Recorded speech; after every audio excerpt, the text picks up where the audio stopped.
Boys, I was a kid once. I thought monsters were cool. Science is real. Monsters are not. We don't know that, sir. The Monster Squad. Released 30 years ago in 1987, this film has become a huge cult classic among horror fans. Written by Shane Black and Fred Dekker, Dekker, also known for directing The Night of the Creeps, stated that he was so excited to direct The Monster Squad for his next film project that he had the words Monster Squad written on the bathroom wall, giving a tease to the upcoming film.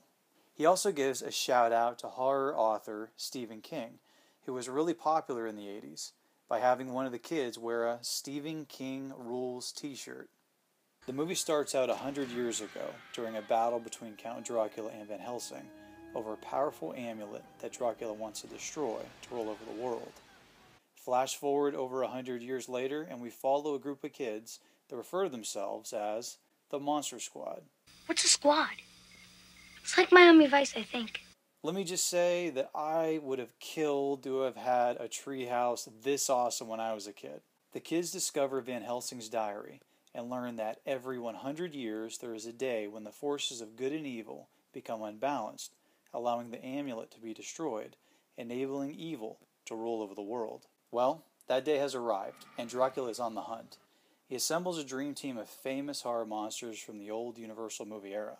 Dracula, the Wolfman, Frankenstein, the creature from the Black Lagoon, and the Mummy. Except they really aren't those characters.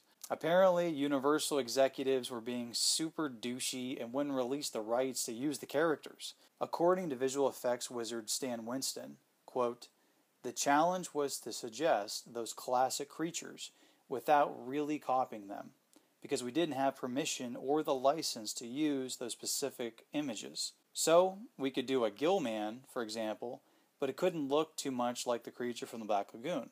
It was frustrating for us at first, because of course we wanted to do the original designs, but we couldn't. We could only suggest the designs, so the Frankenstein monster looks like a bit like the Karloff creature, but instead of bolts in the neck, he has bolts in the forehead.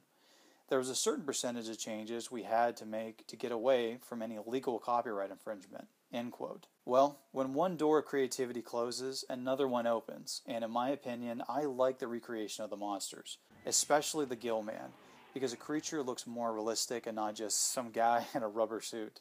The werewolf was also unique because it had more of a feline look to it, that it wouldn't look too much like the copyrighted character. I think that this has made it stand out for all these years and truly made it unique. Director Fred Dekker plays homage to two movies in several scenes, The Goonies and E.T. There are a few scenes that are influenced by these films. When the kids are walking down the street as the sun sets, it resembles a similar scene in E.T. Also, when Frankenstein is hiding out in the playhouse, he is wearing some of the younger sister's makeup and clothes, much like what happens to E.T. The similarities to the Goonies are prevalent as well. Both stories center around a group of delinquent kids who are about to embark on a dangerous quest and have to defeat a group of villains. What's also interesting is that in both of the movies, there is a member of the villain's team or family, coincidentally the tall, strong, lovable one that ends up helping the kids. In the Goonies, it's Sloth, and in Monster Squad, it's Frankenstein's monster. The group of kids fight against each of the monsters and discover their unique weaknesses. I'm used to watching a silver bullet kill a werewolf, but hey, sometimes you just gotta give him a good old-fashioned kick right in the... Ooh. Wolfman's got nards! Yep, he's got nards. We also get an answer about that age-old question of what the heck happens to a werewolf when you blow it up?